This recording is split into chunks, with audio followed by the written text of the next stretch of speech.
it is not a must for us to fall. I want to believe there will be saints who are not falling. I'm not one of them anyway. Let me show to you God's commitment to keep us from falling, even though he knew it, that many of us righteous will fall several times.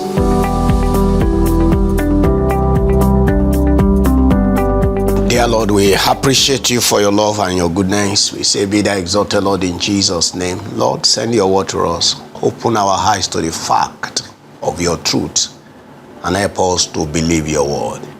May our confidence not be sifted from you. May we, no matter the situation or the circumstance with our faith life, not derail from your path. May your grace come afresh upon each of our lives. May you make us strong again and to advance your purpose in life to the glory and the praise of your name. Let the devil lose the battle over each of us, and let hell be depopulated through us, and let your kingdom be populated. May you make us formidable by your grace, and thank you, Father, you have done it. In Jesus' name we pray. Amen. Don't forget, we are still on the series, The Fall Shall Rise Again. Although the righteous may fall 7 times, he gets up again. That's the truth of the scripture. Now, we're talking about the righteous. We are talking about him falling, and recovery. Now, I want to speak today on God's commitment to keep us from falling. God's commitment to keep us from falling. Well, I believe the scripture that falling is not an inevitable experience. Yeah, it is not a must for us to fall. We can live without falling. I want to believe there will be saints in Christ who are not falling. I'm not one of them anyway. I am not. But I want to believe that there will be certain individuals in Christ today that they have not experienced falling in their life, in light and in view of the definition that I've given in the past broadcast. Follow me to the book of Jude. Let me show to you God's commitment to keep us from falling. God is committed to keep us from falling, even though he knew it, that many of us righteous will fall several times. But he assures us of bouncing back.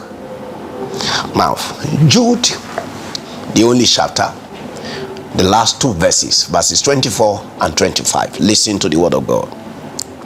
Now to the one who is able to keep you from falling and to cause you to stand. Listen to that. Now to the one who is able to keep you from falling and to cause you to stand, rejoicing without blemish before his glorious presence. To the only God, our Savior, through Jesus Christ our Lord, be glory, majesty, power, and authority before all time, and now and for all eternity. Amen. This is the word of the Lord to all of us. By the grace of God and by the power of the Holy Spirit that work in Jude, he announced to us God's commitment, that God is able to keep us from falling. That is, you should not be looking or expecting to fall. We should not be expecting or imagine that any brother that is doing well today will fall tomorrow. It is not a divine order.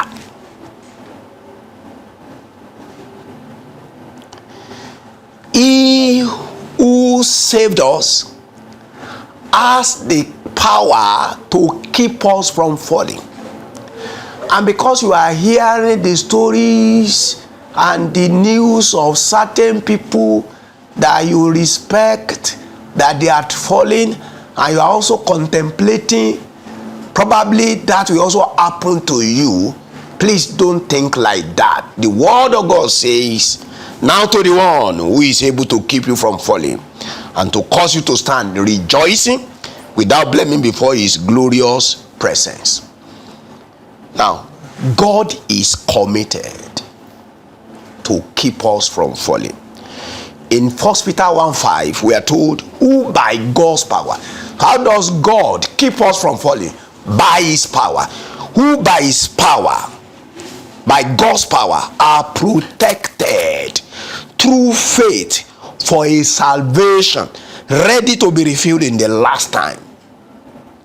God is able to keep us from falling, and he will do that by his power. And that power is available for us. In fact, that power resides with us. The power of God is the power of the Holy Spirit. There is a divine energy resident in us.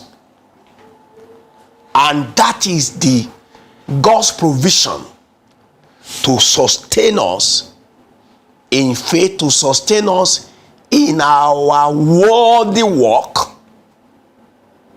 such that work will not become wobbly, let alone it will now deteriorate to wayward work.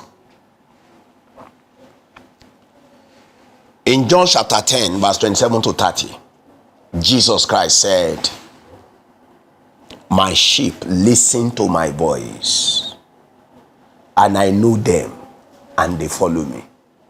God's commitment. Because God is committed to keep us from falling. One, through his power that is resident in us. Now we now have the complete Savior, who is also committed, the complete shepherd, who is committed to watch over us, who will always consistently speak to us. So, it is when we get disconnected from him, or when we don't listen to him, that falling is inevitable. Say, my sheep listen to my voice, and I know them, and they follow me. There is no way we will follow the Lord that will fall.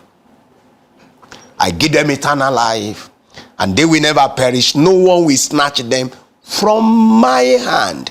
My Father, he said, no one, that is no devil, no powers of hell, no scheme of man, will pluck us from his hand. Say, my Father, who has given them to me, is greater than all, and no one can snatch them from my Father's hand. The Father and I are one. I'm showing you God's commitment to us, the saints of God in Christ Jesus, to keep us from falling. In Psalm 121 verse 3, may you not allow your foot to sleep. Sleep, S-L-I-P. May your protector not sleep. I'm showing you God's commitment. So, beloved brothers and sisters, what I'm showing you is that it is not a divine order that Jesus saved me and he wrecked me in him, he kept me, and later he now have dug holes and pitfalls ahead of me to fall into, and as I fall into them repeatedly, he will always be there to pick me up. No, he is not even interested in our falling. That is it. However, because of the terrain of the wicked world we find ourselves, and because of our sinful nature and the prayers around us, many times we fall. Now, he is there now to reach his hand to us to save us. But now he said, even despite all the troubles around our faith and our walk with him, that we have an enemy outside and we have the chiefest of the enemy is this flesh in us, that we always want to incite us into falling. Now, the scripture is saying, God is committed not to allow our foot to sleep. And he who protects us, not just physical protection, even the protection of our spirit, soul, and body, does not sleep. God's commitment to keep us from falling. In Psalm 62 verse 2 and says, he alone is my protector and deliverer. He is my refuge. I will not be offended, that I shall not be moved. Verse 6, he alone is my protector and deliverer. He is my refuge. I will not be upended. Beloved brothers and sisters, don't imagine yourself that you will fall tomorrow. Yeah, if by the grace of God, God has kept you this far, and you can look into your life and there is no record of a fall, glory be to God. That is possible. That is possible. Yeah. He who has kept you to this point, I don't know how many years you are going to live that you have ahead of you.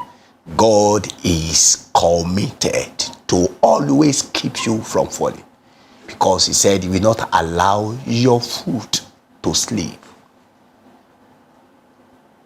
There is nothing that the enemy will do, the enemy of your soul will do, that will make you to be upended. 1 Samuel 2:9. God's commitment. He watches over his holy ones. Hallelujah. He watches over his holy ones. But the wicked are made speechless in the darkness, for it is not by one's own strength that one prevails. Beloved, many of us that have fallen in the past, it was because we trusted in our strength.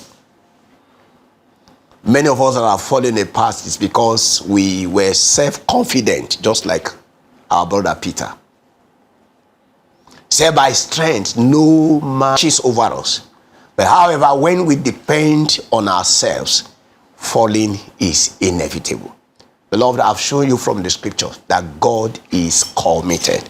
God is committed to keep us from falling.